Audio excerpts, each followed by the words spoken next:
Anasema subhanahu wa ta'ala, yahdi bihi Allahu man ittaba'a ridwanahu subul as-salam wa yukhrijuhum min adh-dhulumati ila an-nuri bi'idhnihi wa yahdihim ila siratin mustaqim. Si kila mmoja huongozwa kupitia hii Qur'ani na Allah. Man ittaba'a ridwanahu, yule ambaye atafuata na atatafuta kufika katika yale yanayomridhisha Allah, yabtaghi mardati Allah, huyu ndiye atakayeongozwa na Allah kupitia hii Qur'an, mwenye lengo na nia njema na hii Qur'an. Yahdi bihi Allahu man ittaba'a ridwanahu, atamuongoza nini huyu? Subul salam, njia za amani, njia za kupata nusra, njia za kunusurika, al-amn wa salama duniani. Atasalimika kwenye kaburi, naam, atasalimika kwenye kaburi. Kadhalika Allah atamthibitisha, Allah atampa thabati wakati ambao watatetereka watu kwa majawabu juu ya maswali watakayoulizwa na Munkar wa Nakir. Yuthabbitu Allahu alladhina amanu bilqawli thabiti fil hayati dunya wa fil akhirah, kwenye kaburi.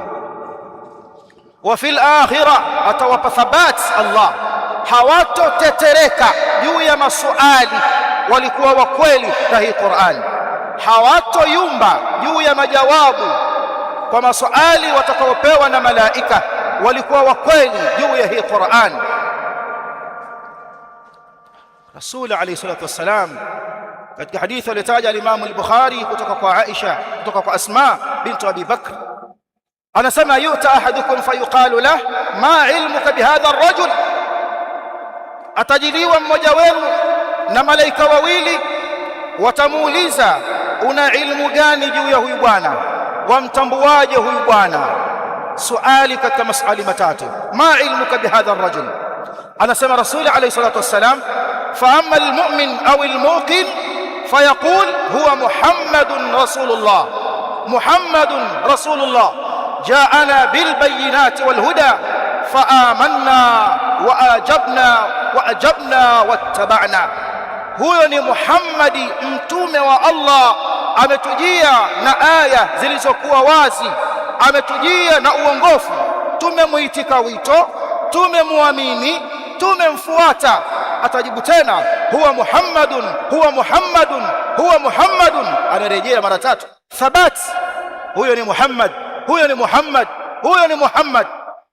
Ataambiwa nam saliha, lala salama, pumzika kwa amani, sisi tulijua kwamba wewe ulikuwa na yakini naye.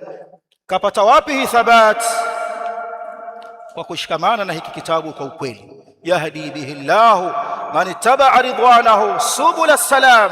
Subul as-salam zipi? Salam, salama katika dunia, salama katika kaburi, salama yauma al-mahshar, siku ya kupulizwa baragumu. Hawatohuzunishwa na mfadhaiko mkubwa utakao wakumba watu. La yahzunuhum al-faza'u al-akbar wa tatalaqahum al-malaika hadha yawmukum alladhi kuntum tu'adun yawma natwi as-samaa katayyi as-sijilli lil-kutub kama bada'na awwala khalqin nu'iduhu wa'dan 'alayna inna kunna fa'ilin. Watakuwa na salama na amani baada ya kupulizwa baragumu, siku ambayo mioyo ya watu imetaharuki, siku ambayo utamwona mtoto mdogo ameutamvi. Yauma tarawnaha tadhhalu kullu murdi'atin amma arda'at wa tada'u kullu dhati hamlin hamlaha wa tara an-nasa sukara wama hum bisukara walakinna 'adhaba Allahi shadid wallahu al-muwaffiq. Huyo Allah Allah Allah Allah ibadallah, Allah Allah Qur'an katika mwezi wa Ramadhan. Huu ni mwezi wa Qur'an kama alivyosema Allah, kama alivyothibitisha Mtume Muhammad alayhi salatu wassalam. Walhamdulillahi rabbil alamin wal afwa minkum.